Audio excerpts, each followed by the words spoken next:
You're gonna need a bigger boat.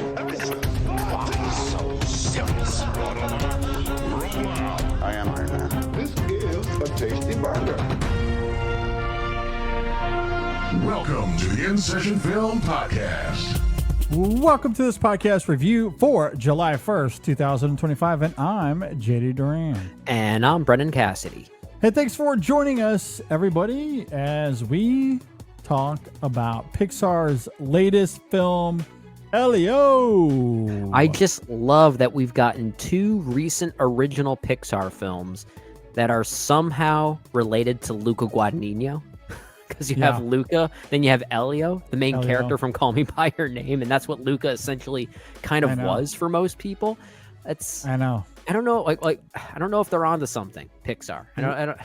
That's also really interesting. I don't know if you saw this or not, but there was a report going out earlier this week that initial test screenings. Oh, I have thoughts Elio about this. I have were thoughts. they weren't very good because apparently Elio was supposed to be, or he was more queer coded in the initial cut, and they changed that. I have thoughts about that because I think it will play a part into our thoughts on the actual film.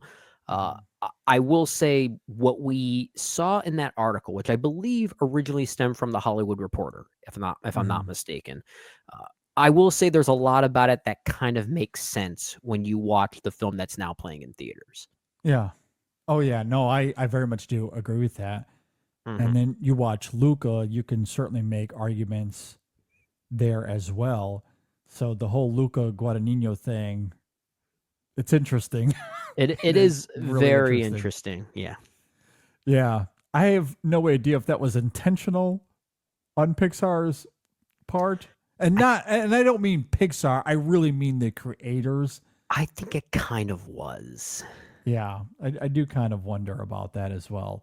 All right. This is also going to be interesting because a couple of weeks ago, before I went on vacation, we did our consensus top 10 Pixar ranking. Yeah, we did. I don't know where this is going to fit amongst that crop. It's not going to crack the top 10, I don't think, unless Brendan really surprises me here. But I'm not going to say yet. Of course I'm going to say it's not in the top 10. What are you talking about? No. Yeah, I don't think it would crack the top 10, but if we were to continue that to figure out a top 20 or to do all of them, I'm curious where it would fall. Maybe we can talk about that a little bit more at the end of this conversation. All right, Elio, I guess as far as other context, I'll just state we have been very actively rooting for this film. Yeah. Financially, it has not done super great. I think it's done $74 million domestically. I'm not sure what its worldwide numbers are at this moment. I'd have to look that up. I know it had the worst opening day for a Pixar. The worst film. opening day, yeah. Yeah. Which, even before I left, I think we were anticipating that around the $20 million range, I think is where it I think it was close to 21, if I'm not mistaken. Oh, okay. So now it is... Like, again, I keep hoping for an Elemental type run. I don't think it's going to get there. And actually, I lied because I'm looking at it now and $73 million is the worldwide number. I thought that was just domestic. No, but it's only done $43 million domestically. Ouch. It is likely not going to have an Elemental type run, sadly. Especially when movies like Jurassic World Rebirth are coming out soon. Exactly. Yeah. Okay, but I was rooting for the film. I'm still rooting for it. Because I want Pixar to make more original films. Absolutely. I don't care if they're good. I don't care if they're bad. I just want them to make more of these. Yeah, I really hope this doesn't discourage them from doing that. We'll see. We shall see. Let's go ahead and get into this. Elio is directed by Madeline Sharafian, Domi Shi, and Adrian Molina. It stars Jonas Kabrib, Zoe Saldana, Remy Edgerly, Brandon Moon, Brad Garrett, and a bunch of others that come and go throughout the film. If you're not familiar with Elio, a space fanatic with an active imagination, finds himself on a cosmic misadventure where he must form new bonds with alien life forms. He navigates a crisis of intergalactic proportions and somehow discovers who he is truly meant to be. All right. Like we did the last time, before Brendan and I give our thoughts on this, I'm going to introduce a special guest here. All right. My son Sam did go see this with me at the critic screening, and he wanted to give his thoughts on the film. Because of scheduling, unfortunately, he couldn't be here with Brendan or I, so I had to record this previously. But we'll get Sam's thoughts on, and then we'll come back to Brendan and I. So here are Sam's thoughts. All right. We are joined once again by a really special guest. Hi, I'm Sam Duran. Hi, this is my critic in training, my lovely son Sam. He is back to talk about Pixar's latest film, Elio. Sam, what did you think about Elio? I really liked it because I like Pixar films and a lot of animated films a lot.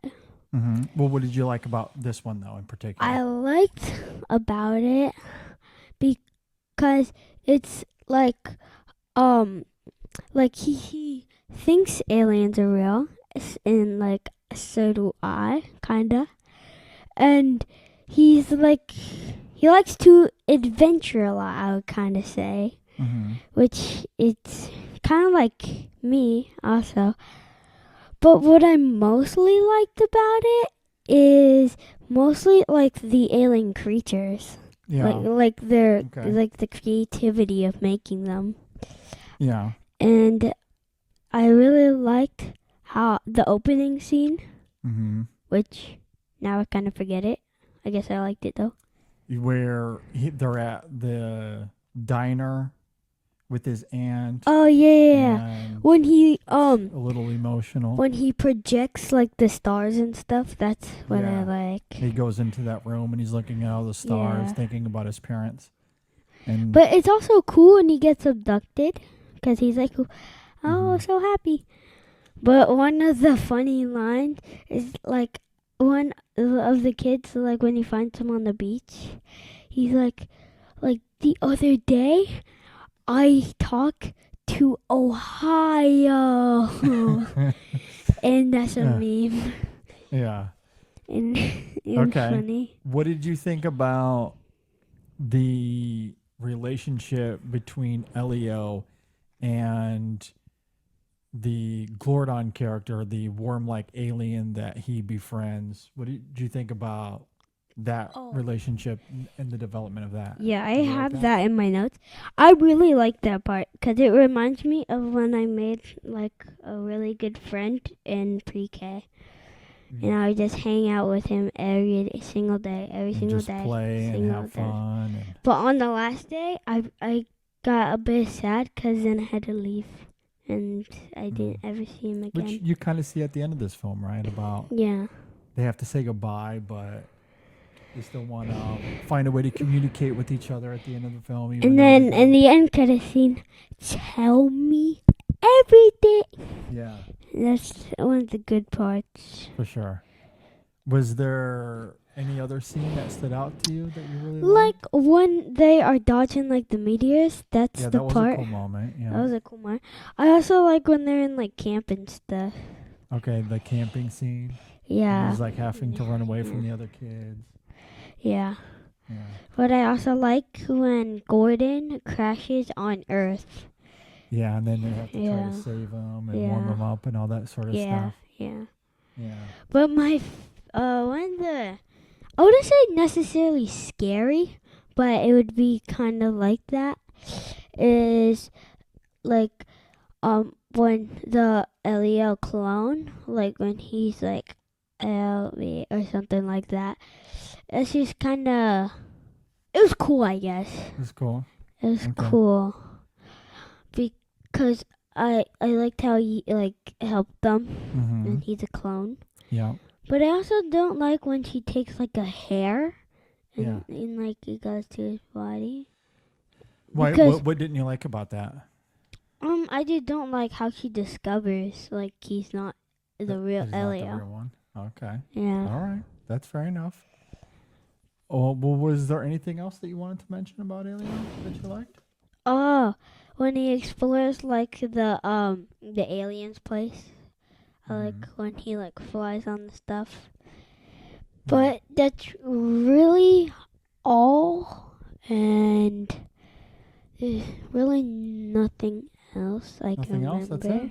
Okay. Oh, I like when their planets like come close to each other, and and I also like when the mom comes like to the aliens planet, Mhm. and then like she sees the bond.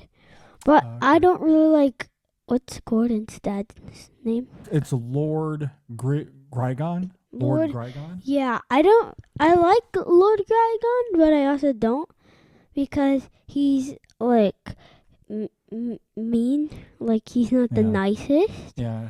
and I don't like know how like he infiltrates.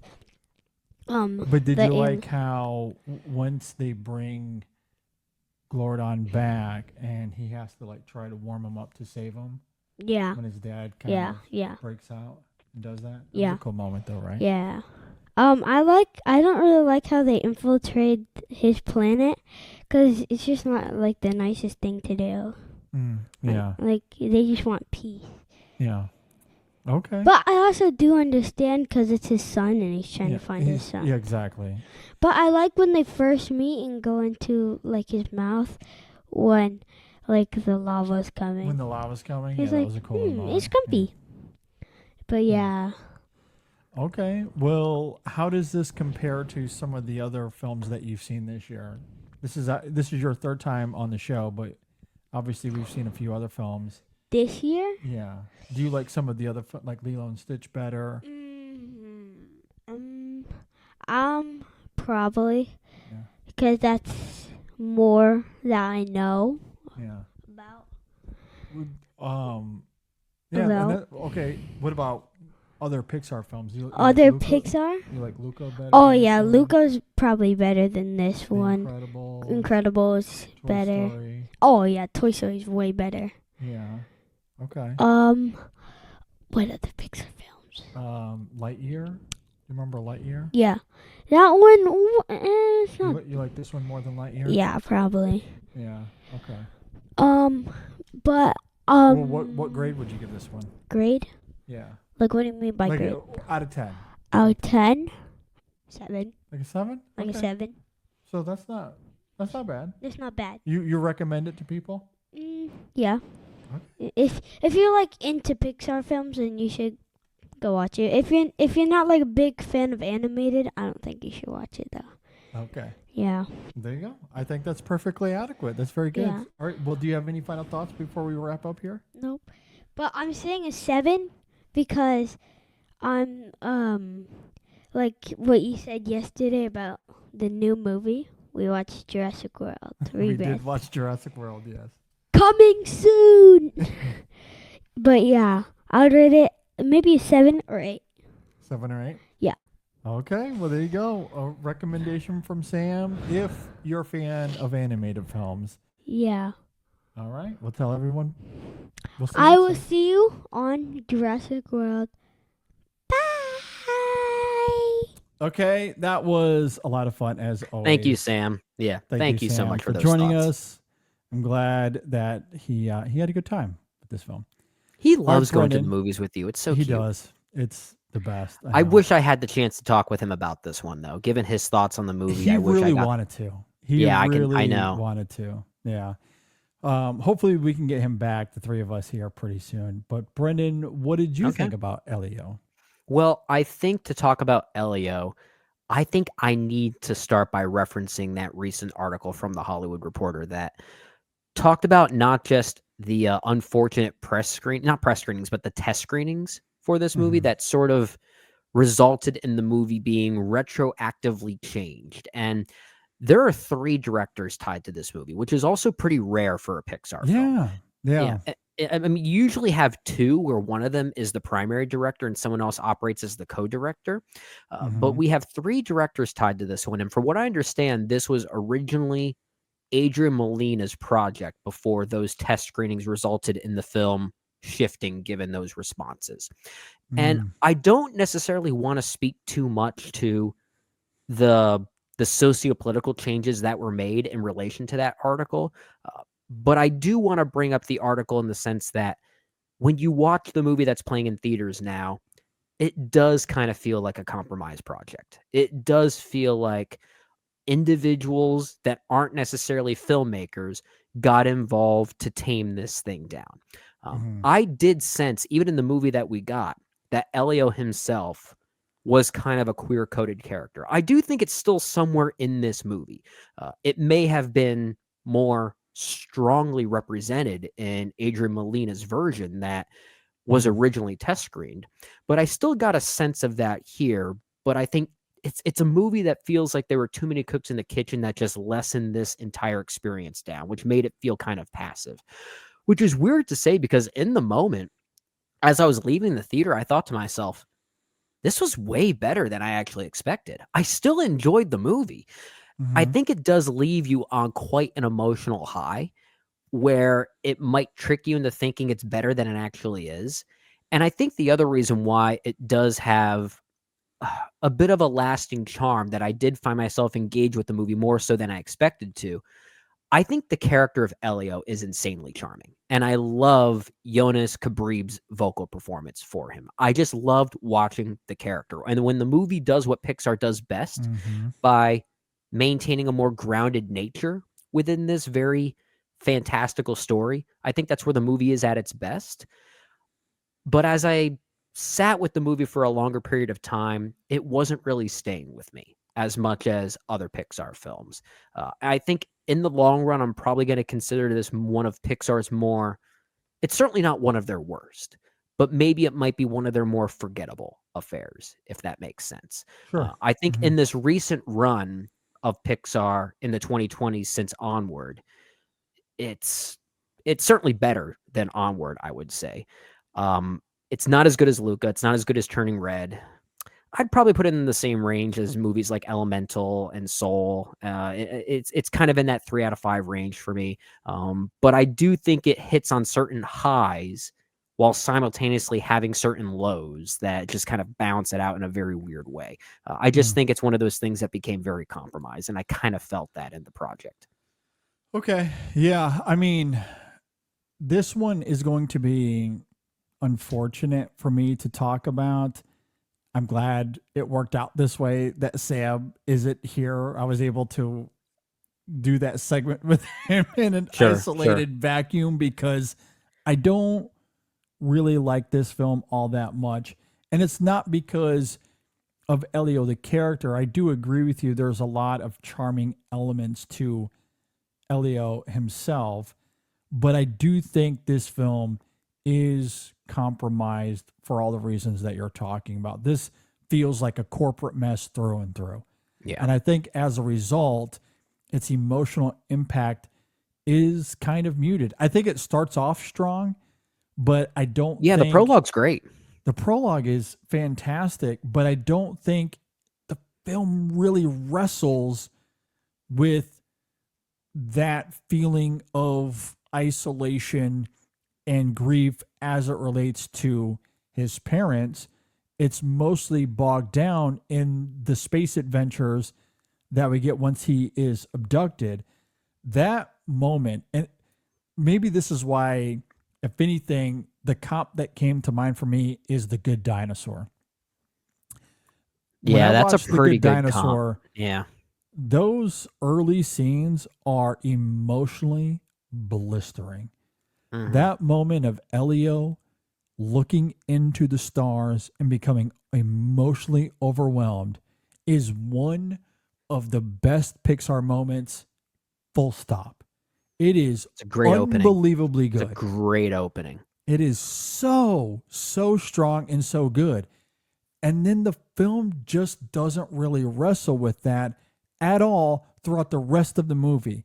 And some of the progression that eventually comes as it relates to his aunt feels rushed and contrived. And I just don't think the emotion comes through in execution, despite its endearing qualities.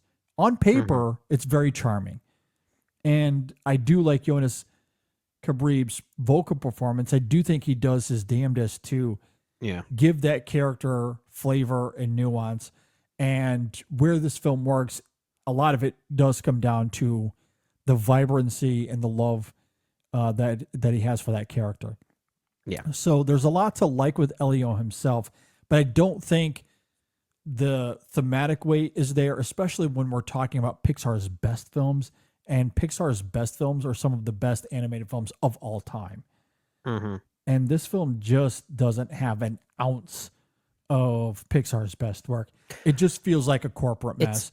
And it's driven by turning Elio into something that wasn't established at the beginning of the film and failing to really comb through any sort of interesting detail that could be there with the character, either as it relates to the grief that he's experiencing, which outside of that prologue, I just don't think it's not really there in the progression of that character, or even the coded queer elements of the character that I also think is quite muted here, which clearly was intentional.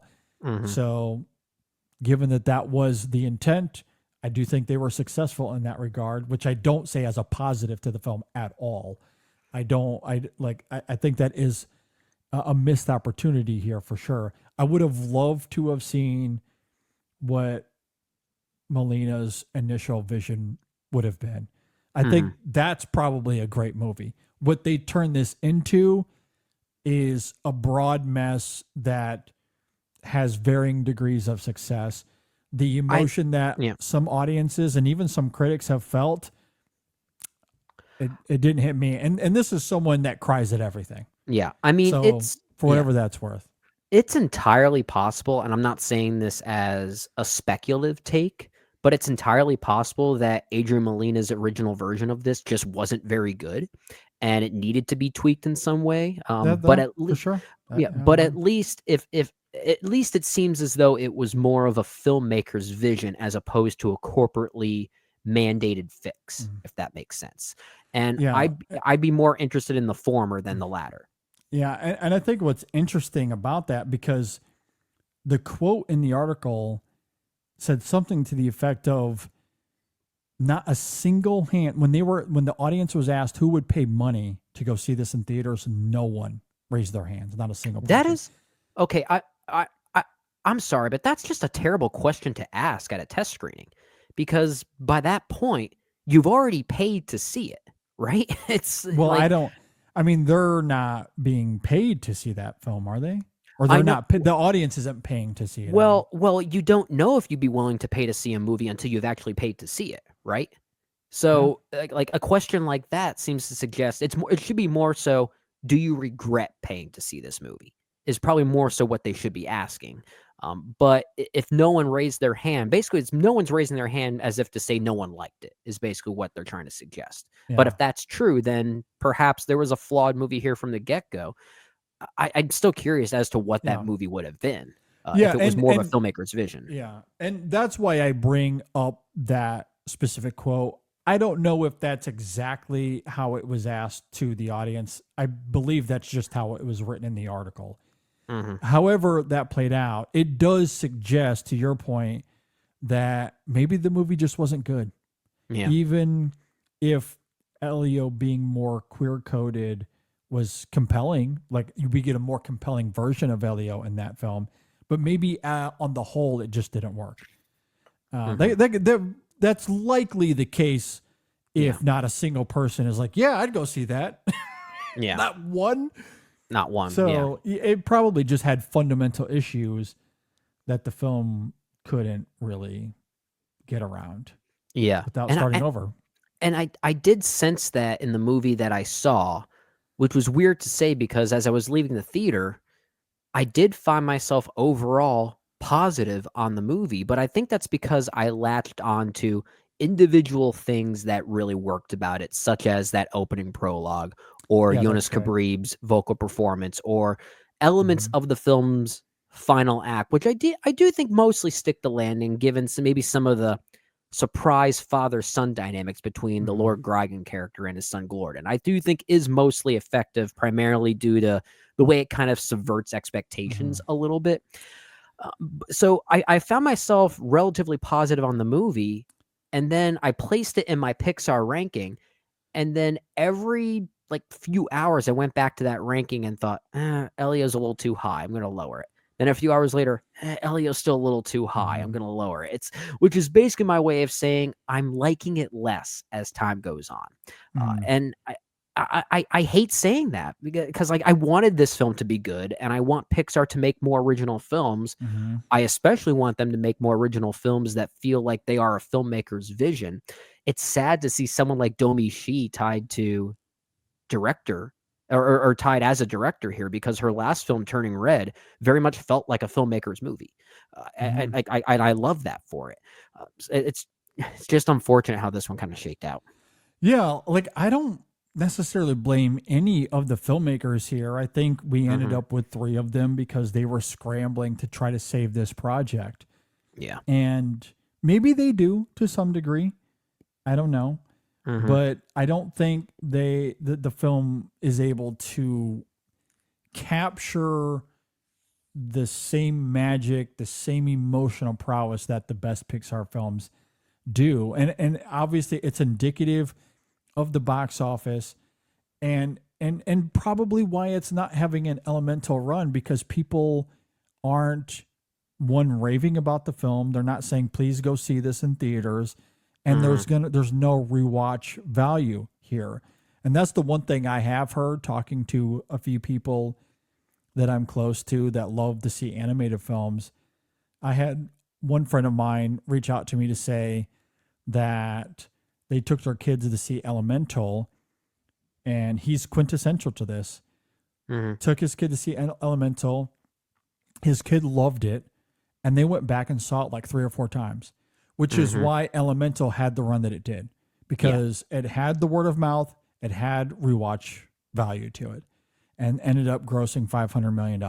That also felt like a movie that was governed by a filmmaker more so than a committee, right? Very much Because so. given the immigrant experience of that one, I think is very And yeah, exactly. No, I completely agree. And then with this film, same experience, took the same kid to see this one. They walked out somewhat disappointed. No word of mouth. They're not telling anyone to go and see it, and they're not taking the kid back to see it a second or third time. So, like, the film just doesn't. It's not able to follow through on its promises that we see early on, and I do really like a lot of the first 20 minutes of this film. I do think it is great. The prologue for sure, even everything through the camp, I think is great. But once Elio gets abducted and then we enter into a different realm, it feels like the film. I didn't like any of that stuff. Yeah. It becomes something else entirely that just doesn't really work all that much. I just found the world building kind of banal. I know it's going for a form of inventiveness, but I just don't think it has it. It's it feels like there was no thought or effort put into the visualization of this galaxy that Elio visits. It's randomized in a way that I think could have ultimately been kind of interesting. Sometimes Pixar is very good at creating what feel like randomized universes, but they have a sort of inventiveness to them that makes you want to try to pick apart the world and how it's constructed.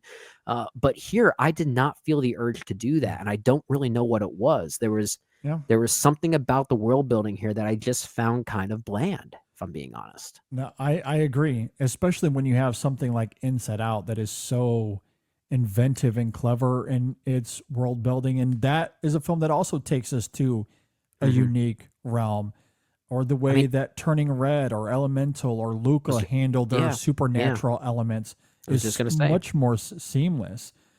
Same thing with Coco. You know, that's a film I'm dying to revisit, especially after your last comments on it. But the way that film creates its world is much more seamless. Or even Soul. Like, I don't love Soul, but at least that film is taking some creative swings. Yeah. It's misguided at times. The second half is very misguided. The whole body swap aspect of that movie is kind of unforgivable. Yeah, it's bad. So like, yeah, I mean, I feel like this is a film, and I hate to keep going back to comparison, but I when I look at why this film is so banal and meandering, I think it comes down to it doesn't come through on its promises early on. The thematic intent is fine. I like what it's going for, but Mm-hmm. I think the writing just fails to really examine what the heart of this film is trying to be, and the world building is just tame. It's dull compared to Pixar's best, I and think you're that kept right. me kind of disengaged. I think Yeah. you're so right in calling this very much like The Good Dinosaur. Mhm. I didn't really think about that, but it is very similar to how Very. that film flows Mhm. and feels. Mhm. It's And it's I, a bro like, it's a broken product. It's a broken yeah, product. very much so. I haven't done the ranking yet. I haven't updated my ranking, but it'll sit fairly close, like right around there. It's funny, yeah, because when I initially did my ranking coming out of the theater for this movie, and of course, what I did was I went right to my ranking on my iPhone for Letterboxd, Mhm. logged right in and put Elio in there, and I had it at like number 15. That was how I was originally feeling, and then I looked at Pixar's run in the 2020s from Onward through now with Elio, and they've directed 8 movies in that time span. My favorite still being Luca, my second favorite being Turning Red. But given where I originally ranked Elio, that meant Elio was my third favorite. I was like, wait a minute, that can't be right. And Mhm. Yeah. that's when I started realizing that I really like those individual components, but as a movie, I was quite overrating it when I Mhm. came out of the theater. And I've been lessening on the film as time goes on. Yeah. I mean, I'm just looking at my ranking now. I'm sure I'll update it here soon, but yeah, I probably have it around 26, like Okay, around 25, 26. That's kind of where I'm sitting on it. gotcha. And again, I don't feel good about that. There's a No, lot I want to like about this film. I really do want it to succeed. I like the character of Elio a lot. I just think everything else around him just is kind of mundane. yeah. Just kind of mundane. Even if there are individual pockets I do like, and like one of them, and I think Sam mentioned this briefly in his little segment, but that the subversion of the Lord Grigon character as it Mhm. relates to his son and what he's really after. I do like. I think that is affable. Like I Yeah. love the attempt. I think the execution is a little flat. And that's I think ultimately it where I yeah, sit on I this I film. think it mostly gets there, but then I realized, is it the music that's doing a lot of the heavy lifting there? Maybe. Yeah. And it might be, but, Rob Simonson, I believe, is the Yeah. composer here. I Hmm. do think the score is quite good, and if anything, maybe that's doing a lot of the heavy lifting for me. Hmm. Yeah, that could certainly be the case. Like Yeah. I don't dislike that moment. I do like the subversion, especially given how the character is set up aesthetically. We have these customs. We have to look intimidating. We gotta be commanding and powerful when Mhm. really they're just these vulnerable, silly, emotional little worm creatures. That is a Yeah. funny little gimmick that Yeah. I do like, especially when he spins the little web there and tries to warm up his son. Mhm. Like, yeah, that moment in a vacuum, I think, is fine. Certainly charming for sure. But I don't think it makes up for um, any, like, it's missing thematic and narrative gaps here. Yeah. Yeah. I'm Um, with you. I'm with you. anyway, Yeah. that's where I'm at. I was Interesting reaction disappointed. I'm having to this one because I left the theater thinking I really liked it, and it did not sit well Mhm. as I thought about it further. I will be curious how this sits for me over time, and perhaps if I'm able to give it another watch. I think part of the problem for me is that I watched this around the same time as I did 28 years later. Uh, and that's a film I have not stopped thinking about. It's one of my favorite movies of the year. And then to have this sit next to that, just a huge There's chasm. between the nowhere to two go but films. down after that one. Yeah, I mean, and I just haven't had the emotional or intellectual bandwidth to care about Elio because all I've done is think about 28 years later. all I want to do so- is see that movie again. yeah, exactly. 28 years later. But once time is able to separate that a little bit, maybe Elio will start to register with me a little bit more. Yeah. Especially if I'm able to see it again. We'll see. I don't know. But as of now, on that first watch, it was okay. That's in simple terms, that's where I'm at. Yeah. But Very, you know, very messy. Very Pixar, keep green lighting these movies, even if they're just okay. Just Yeah. don't interfere with them. You know? Yeah. That's the problem. Like I would rather have I guess mediocrity with the singular vision Mhm. than the messiness that we got with the Good Dinosaur in this. Yeah. I think that's kind of where I'm at. Maybe. I mean, Gosh, I- this I mean- this does not bode well for the new Enrico Casarosa film Gatto, does it? I mean, I don't know. Who knows? I hope they leave that one alone. Don't touch that one. Don't Let touch Casarosa do his thing. Exactly. Do not harm that black cat. Just don't get in the way. Yeah. We'll see. We'll see what happens. Hopefully the production goes smoothly. Let's just hope for the best there. All right. I think we'll go ahead and wind down there. Those are our thoughts on Elio. You know, we talk about Pixar enough. I'm sure we'll circle back on this film in some way, shape, or form down the road. Sure. But for now, that's where we're at with Elio. If you agree or disagree with anything we had to say, you can leave a comment below, reach out to us on social media, all that fun stuff. Be sure to go and check out our reviews for the aforementioned 28 Years Later. We also did a review for F1: the movie. So you can go and check that out. Episode 643, we talk about the best films of the century so far. That was a really fun episode. And a new Women in Session out tomorrow. Okay, with all of that said, thanks for listening, everybody. Thanks for watching. We'll see you next time on the In Session Film Podcast. I still love Pixar. I do too. Hope it's the best.